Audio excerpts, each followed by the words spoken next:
Hello, everyone. Today we have another episode of the series Interview with a Java Champion. Today I have my friend Jeanne Boyarsky. Hi, Jeanne. Hey, how are you? I'm doing good. Thank you. How are you doing? Good. I want to thank you for accepting my invite.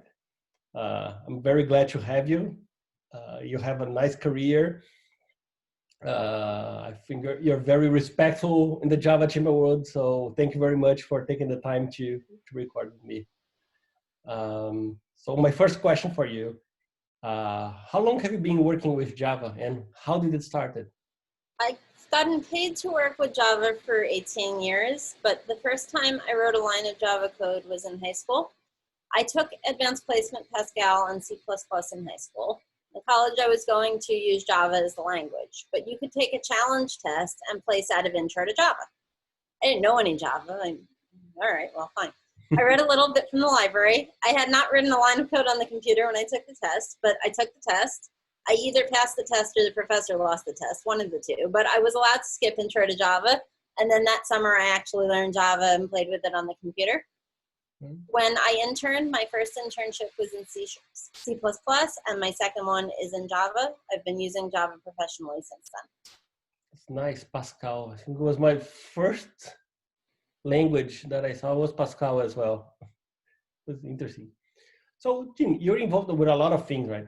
Code Ranch, the NY Java SIG, public speaking, books. Did I miss anything?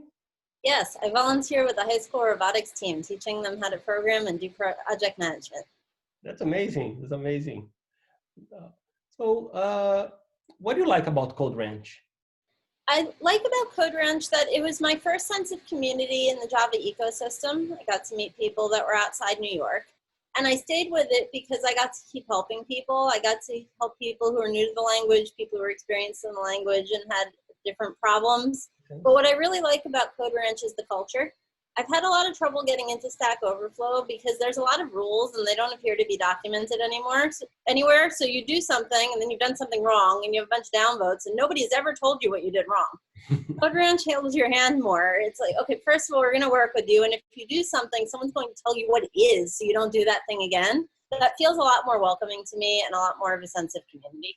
I see. So that's why you decided to join a Java user group for the sense of community? I started with the Java user group so I could learn more about Java. When you're entry level, you don't know that much, and the more information you can learn the fastest, the better it's going to be for your career. So I originally joined the Java user group to just collect information. The networking happened later, and that was how I became a leader of the group. I volunteered to help take attendance.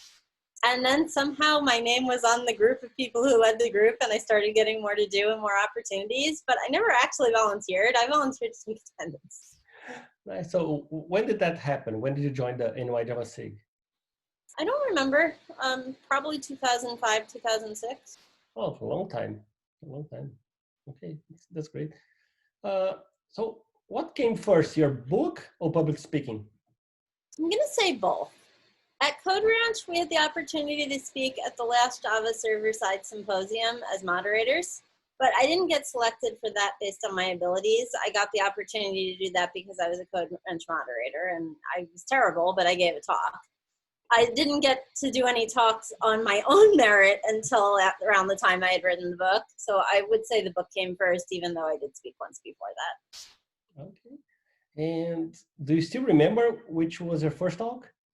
Yes, my first talk was about Agile. Agile. Were you nervous? Yes, and it was obvious. Yeah. One of my friends stood in the audience, raised his hand, and goes, "When that happens, did you count things?" Which was an inside joke to something we talked about earlier in the week. It did work to loosen me up, but I've come a long way. I definitely don't need that coaching during my talk anymore.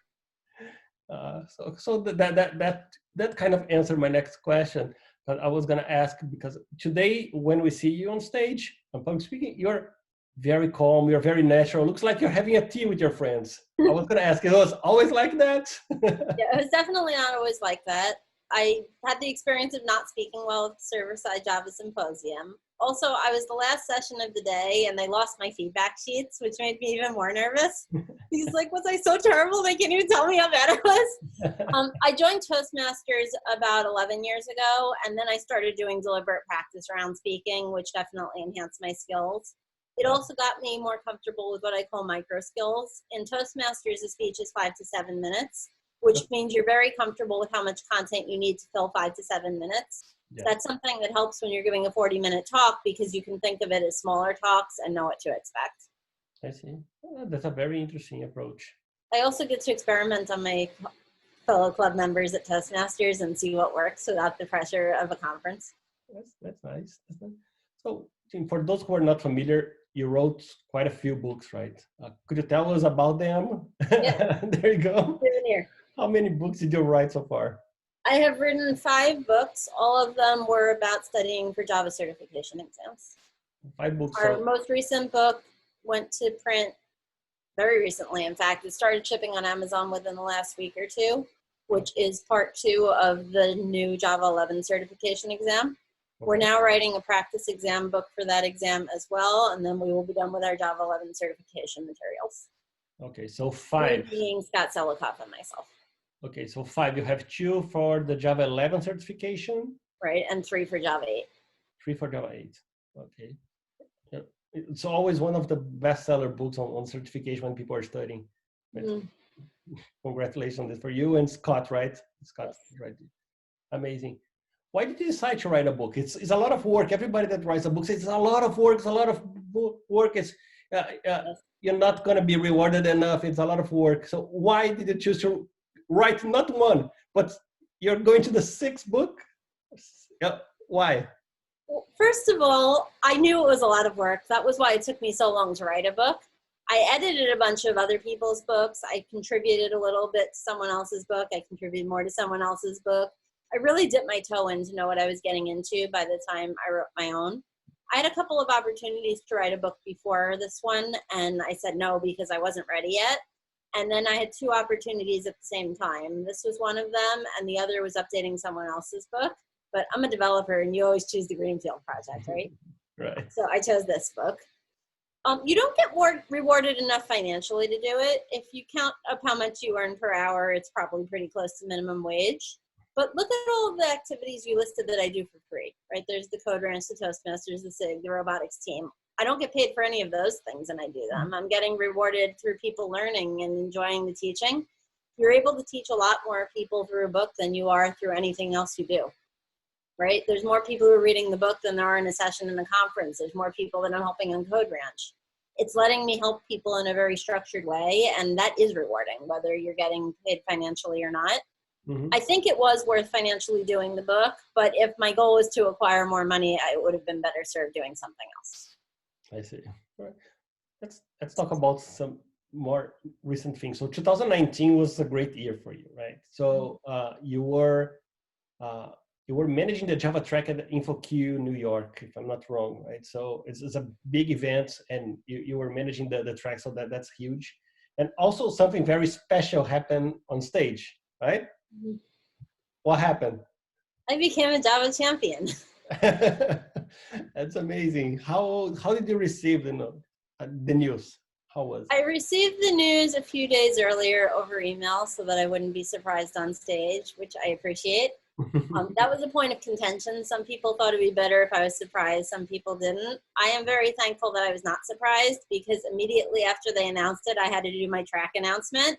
And if I was surprised, my track announcement would have been something like Java, and there's people in my track and you should come.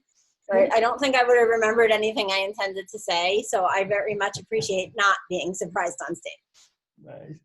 So as you're managing the Java track, what is your role there? You choose which talks are going to be as there? Track lead, you're responsible for reaching out to people and assembling the track, making sure that it has a theme, who's going to be in it, and that they're ready. With an experienced speaker, it's just making sure they get stuff in on time and they remember what the theme is and that they're not doing a commercial. With newer speakers, you can practice with them. With 2 of my speakers, I went to New Jersey to their office and we did a practice run after work so that they could practice in front of someone else and get feedback on it. Then you get to the actual event. You're responsible in the morning for selling your track, which is why, again, I was thankful for not being surprised. You're also responsible for moderating your track throughout the day. You introduce the people in your track when it's time for questions, hold the microphone and have people ask. I delegated that responsibility because I wanted to live blog, but I made sure someone had the microphone and went around. And also encouraging people to stay for the next thing. My track was not in the same room all day, so I ended everybody's session with, and if you'd like to stay with the track, the next talk is speaker X, topic Y in your whatever room, so people knew where to go in order to make it easier to provide that continuity. At one point, there were 2 subsequent sessions, the one in my track and the Ask Me Anything with someone who was in my track. So I mentioned both of them. Again, if you want to follow along with Java, here's where you go, one of these 2 things. Wow, seems a lot of work. Yes. So can you explain to those people who are watching, what does it mean to be a Java champion? Java champion is a recognition within the Java industry. There's approximately 300 Java champions in the world. And to become a Java champion, you have to be nominated by the other Java champions. There's a list of criteria, but the gist of it is you have to be very visible in the community. You have to be championing Java, there's the word, helping the community, helping others learn, doing way more than just your job. Right? You may be doing a great job within your company and know Java is great, but a Java champion is doing more than that. They're doing things that go beyond their one company. Being a Java champion is definitely really cool. It's increased my network a lot, and it's given me opportunities that I didn't have before. It's also made me more comfortable talking to the other Java champions because you look at the list and it's like, oh, wow, people are on it. And, at some point I became one of them. And that made it a little easier to go over and ask questions or, hey, can you do this? Because it was less scary having been to the networking events or having been on the same list. It's amazing. So you answered a little bit of this, but what did it change for you after being nominated? It's not so much being nominated as getting it, because no one tells you when you're nominated. You're nominated in secret, and eventually you're told that you became a Java champion. So if you weren't told, you don't know if you've been nominated. But when I became a Java champion, in some ways it was validation of, wow, I've been doing all of these things. But it was also being able to talk to the other Java champions. I was able to go to Oracle's Java champion event and learn more about the language. So I think it really helped me with my network and being able to share more information because I'm exposed to more information. Similarly for connections, I spoke at the San Diego Java user group in December, before the world fell apart. I gave a double header. I gave 2 talks. And I've been to San Diego many times. I go almost every year. I knew there was a group there, but I never even asked them about speaking at it because it very clearly says on their calendar that they meet the 2nd or 4th or whatever it is Tuesday of every month. And that's not when I go. So I didn't say anything. At the Java Champion event, the San Diego Jug leader stood up and was complaining about how people never approach him about going to his event. And well, we meet on Tuesdays. And he said, oh, well, when we have an out-of-town guest, we can meet any day. And then I emailed him and we set it up and we met the day that I was actually going to be there. But it was that connection of being in that room that provided the opportunity to have that conversation. I never would have just cold emailed out of the blue. I know you meet on Tuesdays. Can I give a talk the first Wednesday? Yeah. I think that's something the Java user group does well.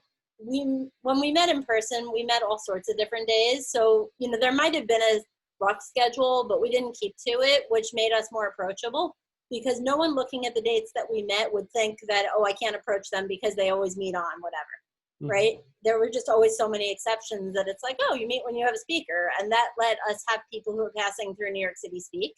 And I like that level of approachfulness. Okay, so I think there's a consensus that everybody likes your talk. They're rated, very well rated. So what's your process when you create a talk? Well, first I pick a topic. Once I have the topic, I write on paper or Word or Post-its or whatever what my key points are. What are the things that I want people to learn from the talk? Then I start building up around that. Then I do a layer of what I call the sprinkling on fun layer. That's where I'm adding the cartoons and the humor to it. And then if I can, I try to turn it into a story. Some talks work better for stories than others. Some talks are more a bunch of facts, right? New features in Java is not going to be a story. But if I'm doing something that's a little more soft skills based or there's some level of continuity to it, For example, I was doing a training for Toastmasters, and I had new member Nelson and advanced speaker Abby, and Nelson and Abby just came with me through the entire presentation. The same thing if you've heard my talk about the language evolving, Duke is a full-fledged character in that talk, right? Hey everybody, this is Duke. But Duke goes to kindergarten, and then he goes to school, and then he goes to college, and he gets a report card, and boy, there's change, and then he was in a corporate reorg, right? But I'm doing that because it makes it fun, and it makes it easy to relate to the talk. Anybody can give a talk that's just reading slides or giving us figures. That's something that I can do to make it more unique and engaging, so I try to do that as much as possible. The other thing is that I don't script my talk. There are things that happen multiple times, either because they're facts and an integral part of what you need to say, or it was a joke and the first time I said it, a lot of people laughed, so I keep saying it. But I don't have it word for word. I don't have a piece of paper that has my talk. Okay. I started out doing that, and I was very wooden in the delivery because I was essentially reading something I had memorized, and that didn't come across as natural or organic. So I've practiced a lot through Toastmasters how to say my points, but to say them in different ways and react off the room. That allows me to do things that are humorous and feel in the moment. For example, at QCon in 2018, I was not a track lead, I was giving a presentation. And I did a little thing about how many languages do you know? And the point of this exercise is that nobody knows one language, right? How many of you know 5 or more languages? How many of you know 2 to 4 languages? How many of you know 0 or 1 language? My hand goes up. My first thought is, oh, that's not supposed to happen, right? The thing that was a setup for me to say, oh, nobody knows one language. Then I look more closely, it's the cameraman. So I made a joke of, great, just the cameraman. But I was able to do that because I was comfortable with my material and my points. Right. And do you have, do you record yourself before the presentation? Do you have anyone to review your presentation? I hate recording myself, and I hate seeing myself on video. You're lucky I said yes to this. Oh. I do not record myself. I do practice. Mm-hmm. When I was a newer speaker, I practiced it end to end so that I knew how long it was. Mm-hmm. I no longer do that because from Toastmasters, I know how long it is. The other thing is it's not the same length when you don't have an audience. So I do try to practice every conference speech a couple of times in front of somebody else, either a friend or our lunchtime discussion group at work, so that I can see how long it takes end to end with real people. But when I'm practicing myself, I just practice snippets of it at a time, practicing each point. I don't do the whole thing in one go. I see. Right. So Java turned 25 years, right? Happy birthday. 2020. And a lot of people, we hear people saying Java is dead, right? And to those who are graduating right now, getting out of college and thinking about work with software development, do you think they should consider Java? Yeah, first of all, Java's not dead. Java has a release every 6 months, and there's tons of new features. That's not the sign of a dead language. Also, if you've been hearing that Java is dead for 20 years, it's been wrong for 20 years. It's going to continue to be. I think the point there is that it's not the new kid on the block, but that's okay. That doesn't mean that it's stale. You're able to do a lot of things in Java. There's a lot of powerful libraries. There's a really rich ecosystem. I think when you're in college, you should learn at least 2 languages. Even if you know your first job is going to be in Java because you had your first summer internship and it was in Java and you're going to work there forever. I know no one does that, but you still want to learn another language because it helps you learn other ththings faster. And as Java developers, we're constantly doing things in other languages too. It's like, oh, I need to write this little thing in Java or Kotlin or SQL or HTML or the AWS language or whatever it is. Having 2 languages that you learn in university makes it faster to learn the 3rd or umpteenth language. So definitely learn 2 languages. Try to learn languages that are different from each other, right? That's why they force us to learn languages like Lisp and Scheme in college. It helps us think about those things differently, which helps us become better developers in whatever language we choose to use. Makes sense. Right. One last question, Jeanne. Plans for the future? I plan to speak at a real physical conference at some point in time. I think everyone is missing a real conference again, right? Physical, right? Jeanne, thank you very much for being here, for recording with me. You just said that you don't like recording, so thank you a lot for that. It was a big pleasure having you here today. Right. Thank you.